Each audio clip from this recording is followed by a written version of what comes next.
Okay, I'm going to have to go through this script and a little bit of it's a little different than what we usually do. So bear with me. As a preliminary matter, my name is Bill Fredericks. I'm the chair of the Sutton Board of Health.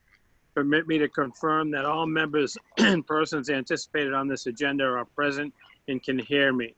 Members, when I call your name, please respond in the affirmative. John Silverberg. Here. Ken Malo. Yes. Diane Miller. Here. Tammy. Here.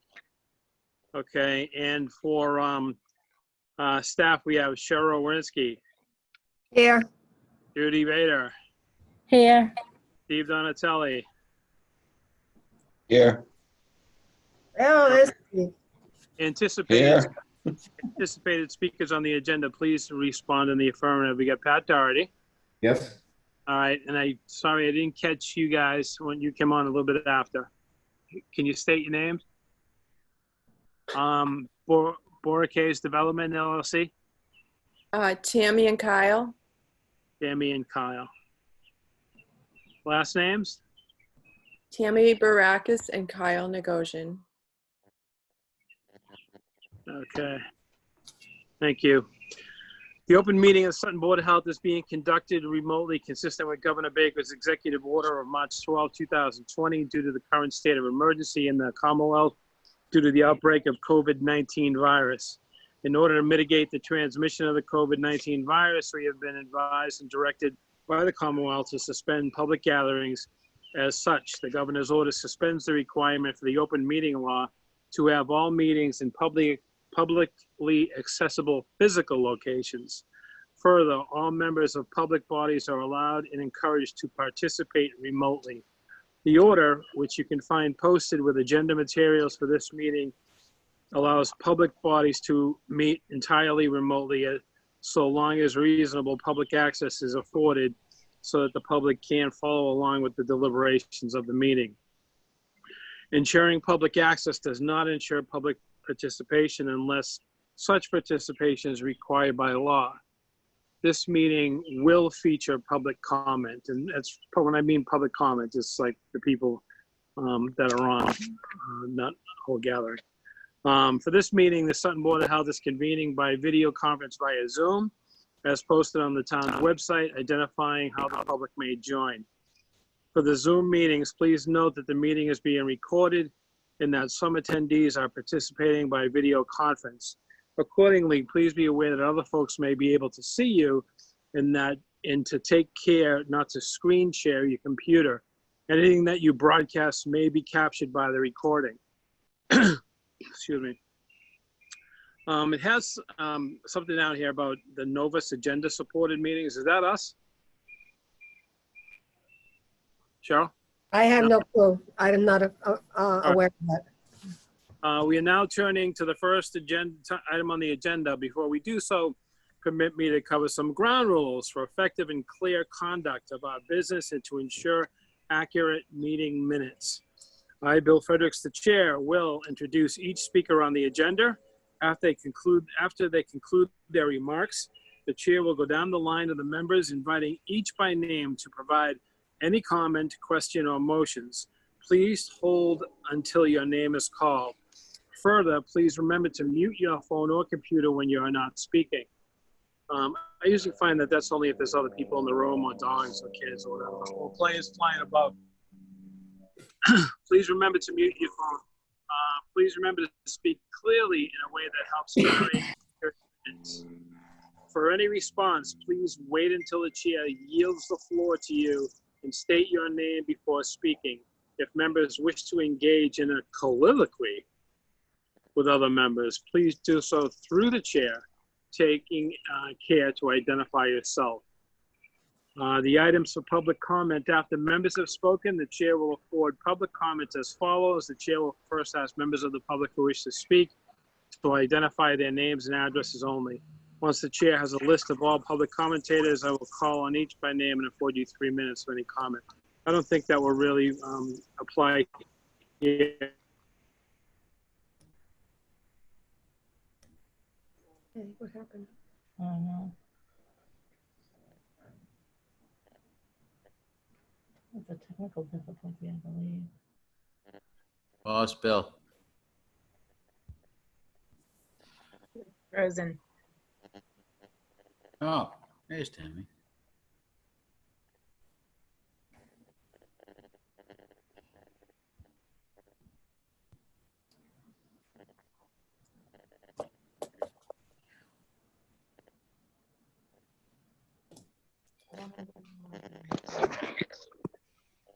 Anybody there still? Hey, yeah, we're Okay. here. We're still here. I don't have to go through that all again, do I? No. All right. So did you hear me and just not see it? Or all of a sudden it just stopped. I said, wow, these people are paying attention. Nobody's even moved. Okay. Okay. So the first item was local upgrades and variances. Steve, would that be you? I'm not sure, Bill. Local upgrades, I know of item 4. There are 4 plans that required local upgrades that are on the agenda under item 4. All right. It was So- on. It was down as item 2, but then item 4. So why don't we skip and wait till it go down to 4? That way we can get Patrick his chance at Galaxy, so he doesn't have to hang on. Okay, so Galaxy Pass, Patrick already, midpoint PVC, car wash, well and public water. So Patrick, you want to lead us into that? Sure. And good evening, everyone. Hope everyone's been safe and healthy through this ordeal. It's been a challenge for everyone. So it seems like a while since we last met, but a lot has happened. You may recall that this is a car wash facility. We are proposing a non-potable well that would provide water for the car wash equipment. Separately, we would have a domestic service from Wilkinsonville's service lines that would bring domestic water to the bathrooms and maybe, I think, a kitchenette or something. We met previously. There were questions and concerns from both Wilkinsonville District, who we've met with, and the board. Wilkinsonville was concerned that car wash solutions sometimes contain chemicals classified as PFASs. We've provided information to the Wilkinsonville Water District to the satisfaction of their engineer that the chemicals that will be used here would not contain those items. So I think that alleviated their concern. Not sure if they reported back to Judy or Cheryl, but I did send some emails to Judy with their engineer's concurrence. We also had comments from the board that the plan did not meet, I guess, all of the items in the bylaw. We had to make a statement that there were no subsurface sewage disposal areas within the vicinity. We also showed the other irrigation well that was on the site, or on the 10 Galaxy Pass site. We included detailed construction details for the tanks and setbacks to all the sanitary sewer and drainage, etc. I believe Steve's reviewed that, and he can comment on that. Finally, there were concerns over the irrigation well that was installed, and that documentation was not given to the town. I know that the well completion report, has been confirmed to be in. I also know that at least I received a copy of the water quality report and was told that it was submitted to the town. I just forwarded an electronic copy that I had that I received back at the end of March to Judy. I'm not sure if she's checked her email to confirm that or not. And that's a summary of where we're at. If you have any further questions, I'm more than glad to answer them. Well, Steve, you want to address that first? Yes, I did review the plan, and I've okayed the location of the proposed non-potable well location for the site. That's pretty much all that I really looked into it. As far as the location, it's fine. There's nothing else to be concerned about. It's being proposed just off of Pleasant Valley Road, up in the front of the property, and I don't see any issues with that location. Okay.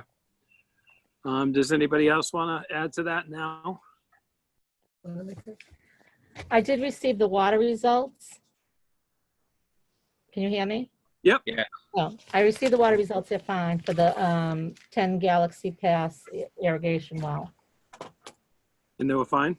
They're fine. Okay. Bill, Yeah. just want to let you know that you are live now. We did get it to go live, just so everybody's aware. Okay. Was I not a little while ago? What? Never mind. Nope. Okay. I had a problem broadcasting, but now you're live. All right. Anybody else have any thing on that? I don't have any questions. No, I know that the we got the reports about what chemicals were being used, and that was all fine. And Wilkinson went fine, and so I don't see any more issues going forward. Now, what's the next step? I have to just issue them a well permit if you're okay with that. Vote on it. So vote on the well permit. I'm gonna take a vote then. All those who want to go for an issuance of a well report, well approval rather. Could you say aye? Someone needs to make a motion first. Do we need I a thought motion? all right, I didn't think we were doing it by motion. I thought we were doing it by roll call. Kenny, you want to start? Sure, I make a motion to approve the well for, Kenny, yes. Okay, I'll second it. All right. Anybody opposed? Okay. Then we'll approve that well permit will be issued. Okay. Thank you, Steve. Thanks. Thank you. Okay. Is that it on? Okay. So now we go to the local upgrades. 19 Westview. Yes, 19 Westview, I approved that plan. It's a repair of the existing septic system. What they're asking for is a local upgrade for the separation distance from their own well to be 87 feet. And I've okayed that. Okay. There's no about a notification required on that. 470 Boston Road. 470 Boston Road, approved that. They were asking for a local upgrade for separation to groundwater from 4 feet to 3 feet. And I was okay with that. And it's the same thing. It's a repair of an existing septic system. If anybody's got any questions along the way, just kind of raise your hand and I'll 371 Central Turnpike. Yeah, 371 Central Turnpike, same thing. They were asking for a local upgrade, separation to groundwater. It's a repair of an existing septic system, and the local upgrade request was separation to groundwater. And I did approve that as well. That was fine. And 4 Torrey Road.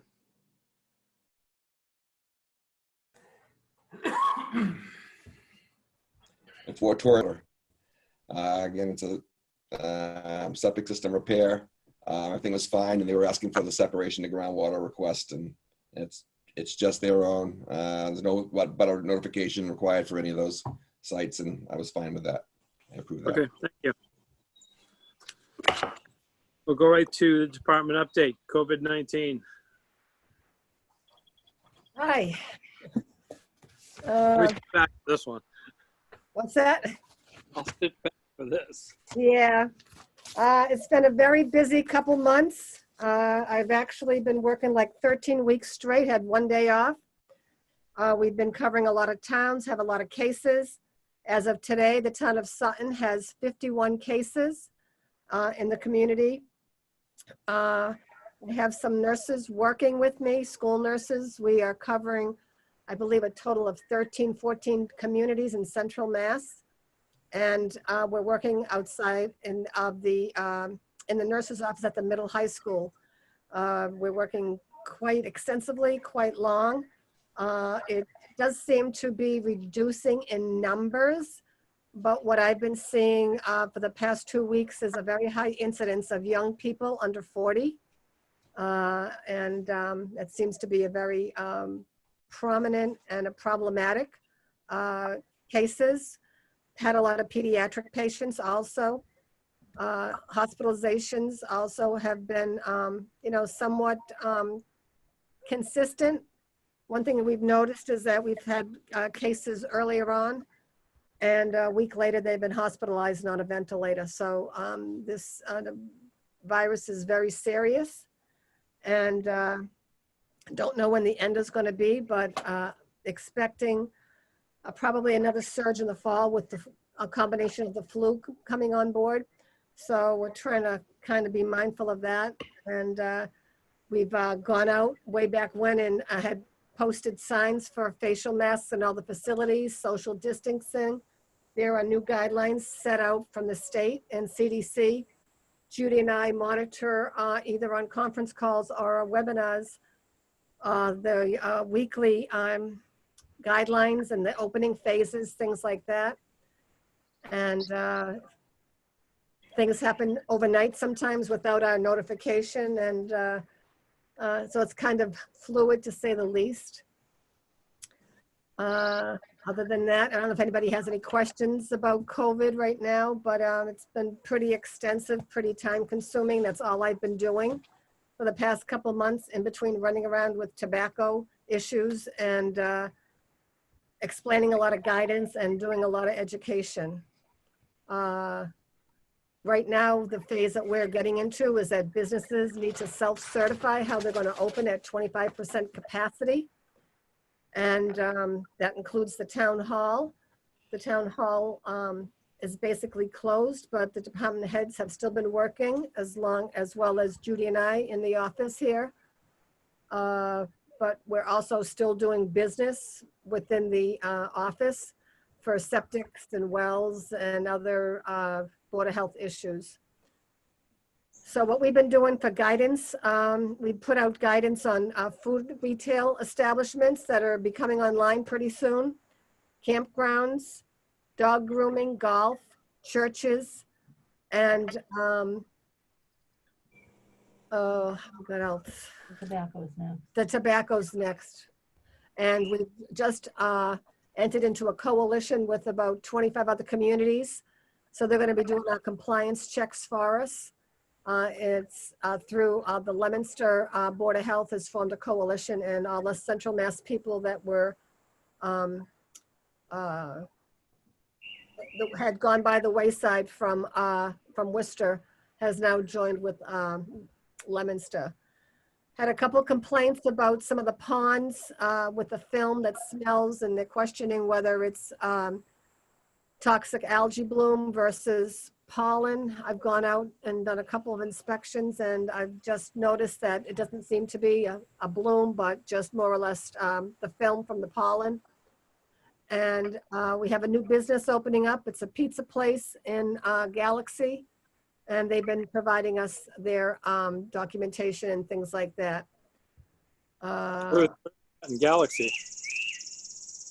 Yeah, is that you? Oh. It's next to the dental place. It's a very small area. Oh, yep, at the end. Yes, it's going to be a pizza place.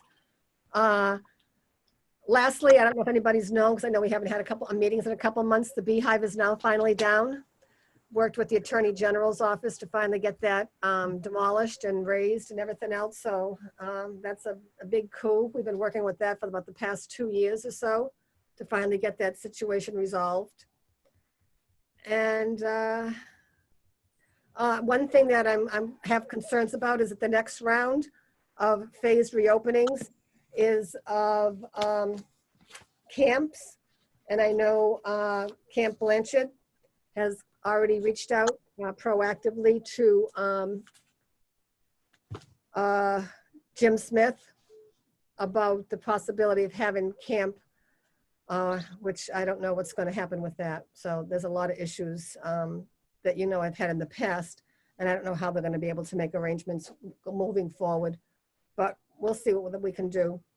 Two more things is that as of June 1st, like we don't have anything else to do, but there are going to be tobacco regulations, no more selling menthol. I just want to show some pictures real quickly if I can of the products. No menthols at all. As of June 1st, all the retailers are aware of it. When I was doing my mask in public places and going around and passing out proper signage, I also mentioned that. They were all very well aware of that. And so that goes into effect as of next Sunday. Lastly, we revalidated our Medicare number, which was a very quite painful and prolonged process. Bill, I'm sure you'd be aware of that. Oh, yeah. Love the fact. Yeah, and so I'm sure we're waiting on to see what we need to finish out some other things that are incomplete. Supposedly the fee had been waived because of the COVID pandemic, but we'll soon find out about that. I think that's about it. I'm sure I forgot another thing, but we've been extremely busy. We've been working 12, 14 hours a day, 7 days a week. Michelle, you talked about the younger kids getting it. Yeah. How are they presenting? Like, what kind of symptoms?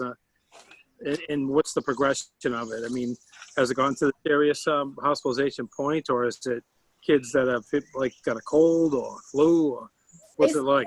Most of the kids are asymptomatic, but they are coming down with the rashes. So that seems to be something that we're all looking at. But a lot of kids are being tested. If one of the parents are infected, they test the whole family. Now that the testing has increased, there are more people being tested. And also, a lot of companies are still requiring 2 negative tests before they're allowed to go back to work. And we're strongly disagreeing with that, only because we know that you're positive after 2 and 3 months. So once you're, I mean, even though you're asymptomatic or you've resolved your symptoms after 14 or 21 days, you go and get tested. We tell people you're still going to be positive, even though you're not infectious and you're past your contagious period. So, you know, our numbers increase with that aspect also. We covered, some of the towns we cover have long-term care facilities, and unfortunately a lot of those had seen a significant rise in numbers, and the government had mandated that every single long-term care, group home, senior housing, whatever facility be tested in order for them to receive their Medicare reimbursements. So the National Guard has come in and has done a lot of testing. And as you know, had a lot of deaths in some of the facilities, but it's been quite extensive, to say it mildly. So the reason why Judy and I are masked, because we're not socially distanced, just to let everybody aware of that. So does anybody have any questions or anything I can answer for them? Cheryl, how does the notification process happen? If someone has contacted COVID, do they reach out to your office directly, or? That's a good question. So what it is basically, it's 2 steps. So first of all, they're symptomatic. And lots of times earlier on in the pandemic, when people were symptomatic, especially younger people, I'm gonna say people 55 and under, if they had symptoms of like either a temp or body aches, things like that, they weren't tested. They were just told to stay home and treat their symptoms. And when the testing came more prevalent and the first responders were the ones that were tested, firefighters, EMTs, police, and healthcare people. So when they're tested and they test positive, those results automatically go to the Department of Public Health, and that's how we're notified. And so from that, we ask them questions, and we usually keep them on at minimum of 2 weeks, because we confer with them at day 7 and day 14. And sometimes we keep them on even to past day 21, because they're still symptomatic, and we're starting to see some changes in some of the behaviors of the disease. And we also talk about where they work, and if they've notified their work, and also household contacts are all quarantined. So the person that's infected is isolated, and the family is quarantined for 14 days. And it's a little bit of a lot of confusion sometimes because some of the guidelines state that you can go back to work based on symptoms, reduction of symptoms, and without fever for, it was 7 days, with 3 of those days being fever-free. They've stretched it now till 10 with the 3 days fever-free. But people that are in quarantine are still quarantined for 14 days. And so even though they get tested and they may get tested negative, they still have to stay quarantined for 14 days, the contacts.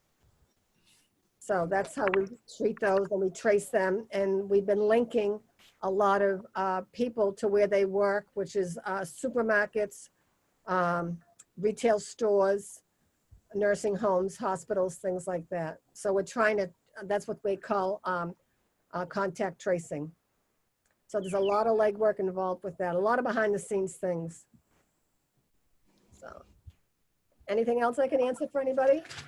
Have you gotten any calls yet from neighbors police neighbors, like I saw more than 10 people next door, or, you know, we've been getting those.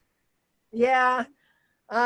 See, the Board of Health has been granted authority to do a lot of enforcement, education, whatever you want to call it. So we're the mask police, we're the social distancing police, we're the no groups larger than 10 police.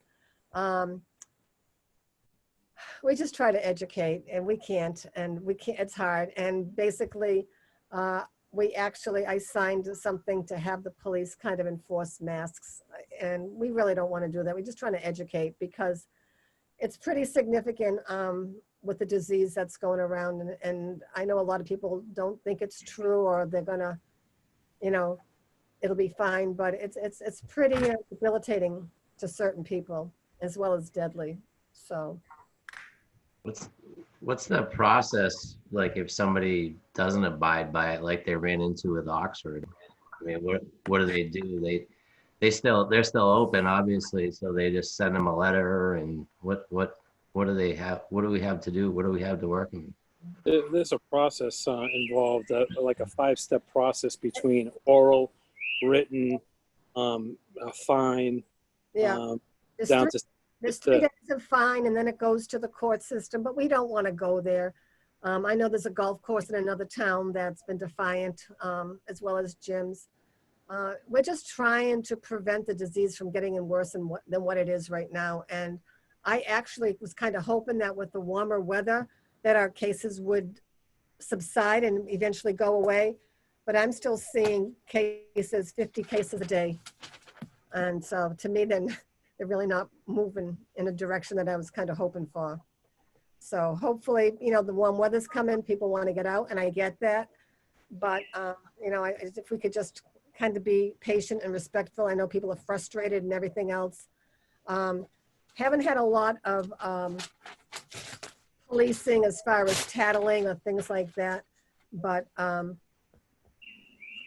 we've been noticing that businesses have been calling, looking for our advice, for guidance, and very cooperative because they want to do the right thing. So for the most part, everybody really wants to do the right thing and, you know, get everybody out to where we can be and keep advancing.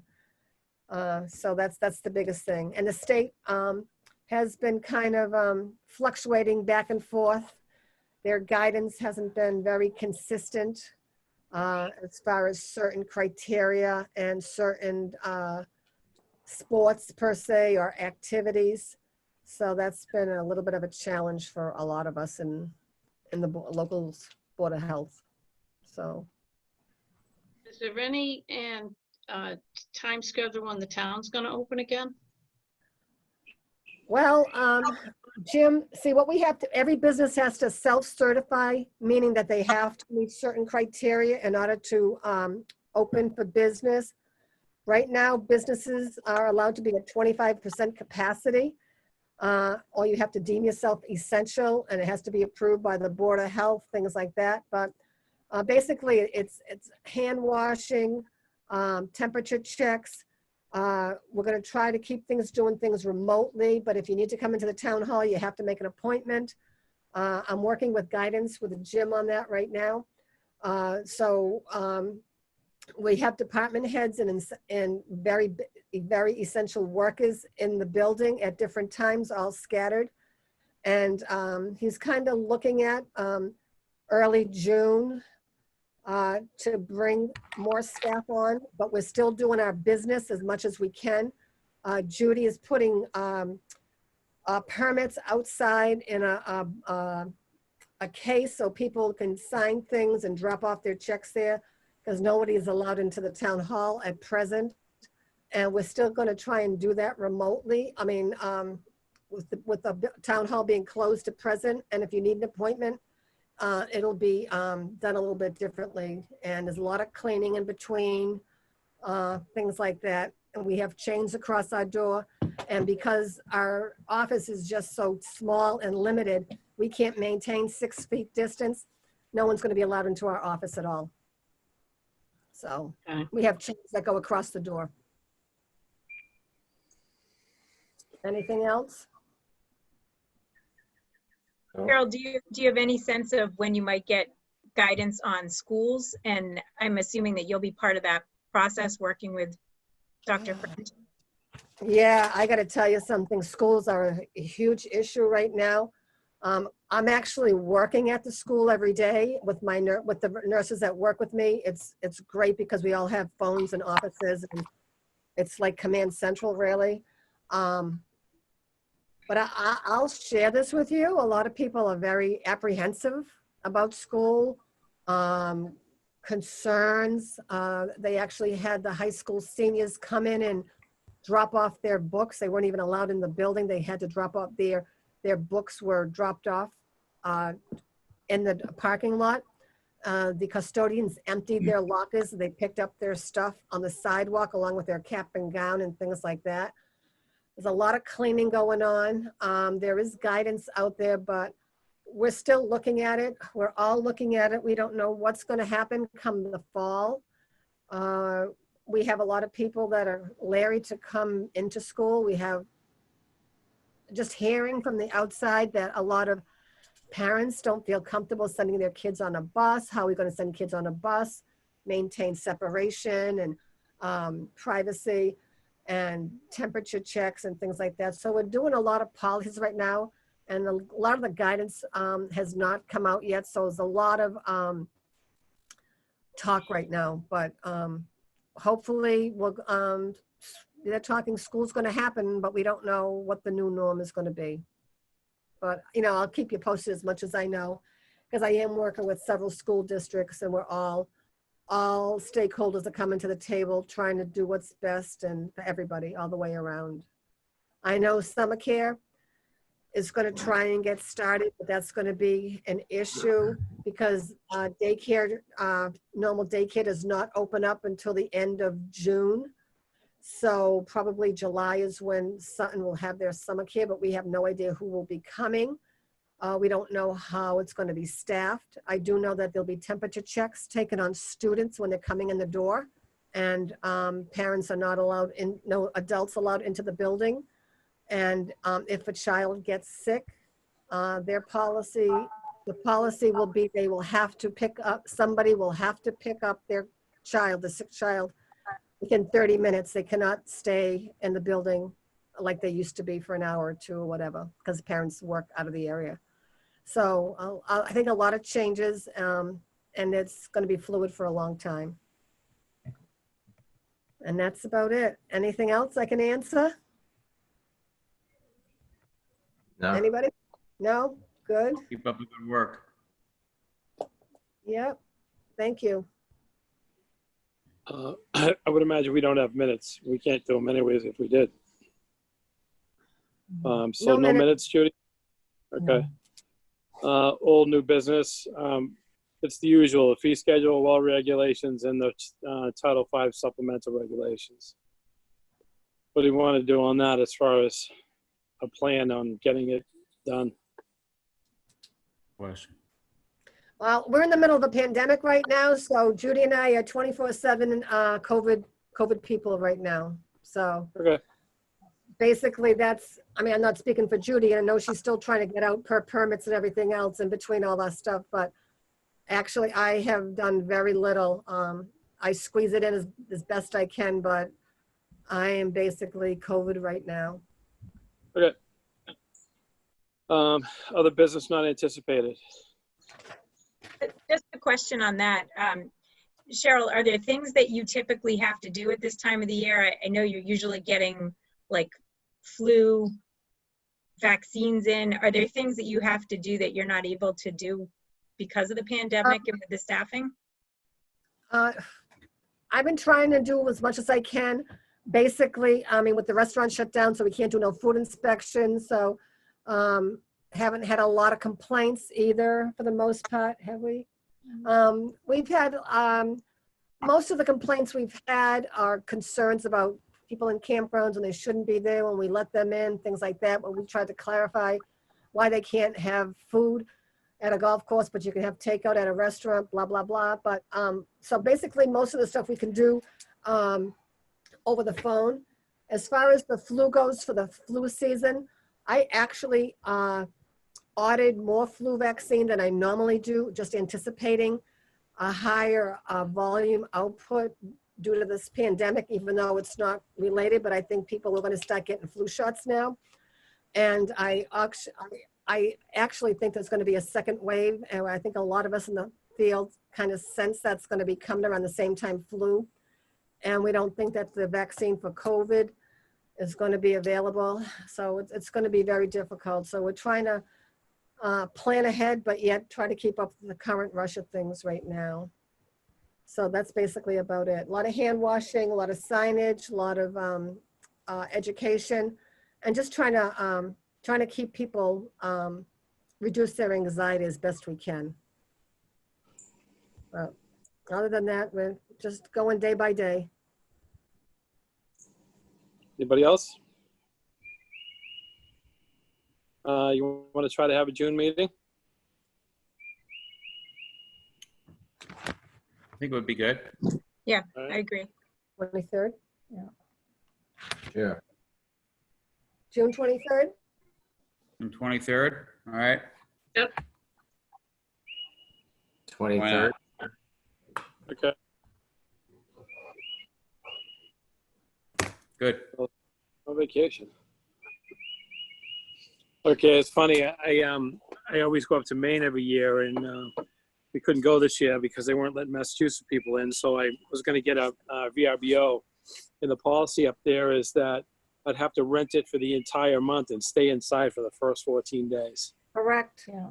A lot of And then here. a lot of also same thing here. A lot of Airbnbs and things like that here. Also, if you're coming in from out of state, you need to quarantine for 14 days. And then it's Yeah. 20. Yeah, and then when you got, and then if you go up there for 14 days, Bill, to quarantine, you got to come back to Massachusetts and quarantine for 14 more days. Have a nice vacation. Yeah, I didn't want to pay $700 a night to quarantine 14 days. I'd pay Okay. good money to see that. Yeah, I'm going to quarantine at John's house. We'll be wear a mask in the water. Okay, so anybody want to make a motion to adjourn? I'll make a No. motion to adjourn. 23. Thank you, Ken. Second? Second. Okay, All right. Meeting is adjourned. Thank you, everybody. all Thank right. you. All right. Hey, stay Thanks, safe. Andrew. Bye. Andrew. Good to see you.